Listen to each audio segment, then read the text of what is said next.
welcome back. It has been a long week, but I have been living in this book. My name is Michelle, and I do 5-star book reviews, even when they're worthy of 10 stars, like this one right here, Olive Again. I have lived and breathed Olive this week. I am so in love with her. I don't want to let her go. I really don't. I want to keep her. Can I just keep her forever? Oh my gosh, it was so beyond. First of all, I saw it on the New York Times bestseller and I knew I was going to read it. It was a matter of when, right? And then what happens? Oprah declares it on her book club. And I'm like, oh my gosh, I can't believe I didn't read it first. I always like to beat Oprah, and I didn't. I didn't beat her this time. She got to me first. So I read it right away. And what I loved about it, because why I was hesitating was that I didn't read the first book. Olive Kitteridge. I didn't read that one. So I was a little hesitant about it. And then Oprah kept saying, it doesn't matter. It doesn't matter. So I was like, okay, fine. We'll go with Oprah and I'll read it. And it didn't matter at all. But what I found out, what I didn't know, is that it was a mini series on HBO. And I'm putting up on your screen so you can see Frances McDermott.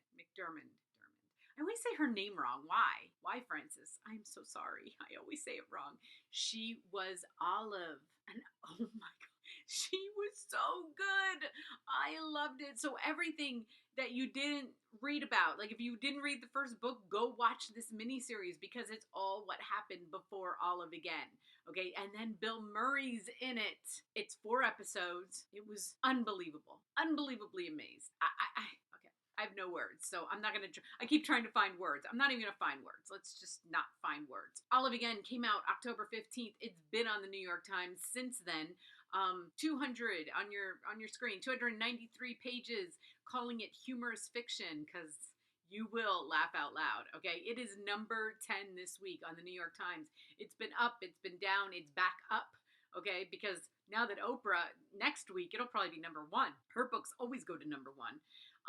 And then I'm reading here, and it's Frances McDormand. McDormand. I always say McDormand. I always say it wrong. I'm so sorry, Frances, if you're watching. Sorry, I always say your name wrong.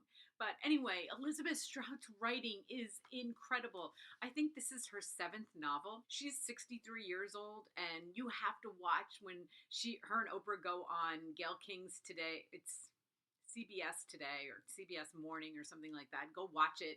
It is so good, especially if you don't know if you want to read it or not, which I'm going to convince you to read this. I can't. I wish I could like force everybody to read this book, but I can't. I can't force you. You just have to take my advice, okay?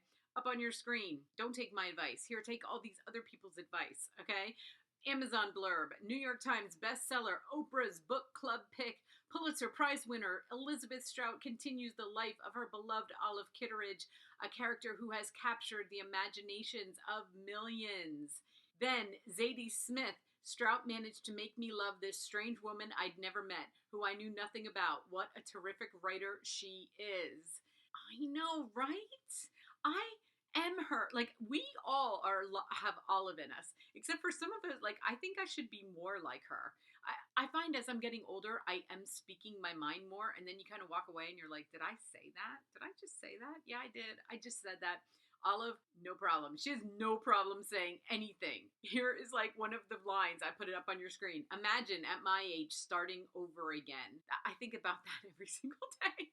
I'm always starting over, always starting over. Why? I don't know. I think that's because it's just you live long enough and that is life. But I love Olive as a mom. She has one son, and I love how it is because I have 6, and each one of them have taken on the character of her one son.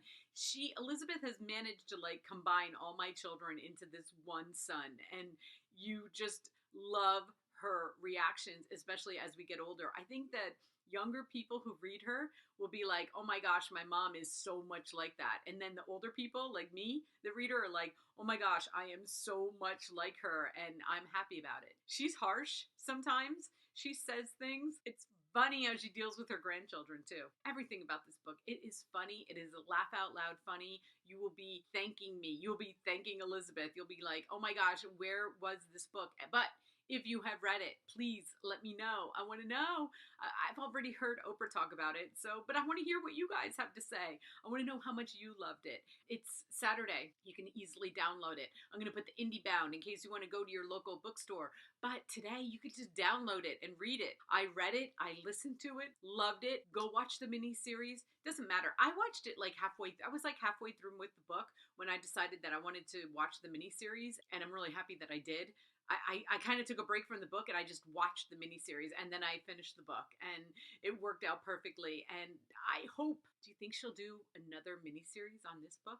Let's just all start praying now. Let's do a collective prayer that this gets turned into a miniseries on HBO. Okay? So thank you for watching, guys, and until my next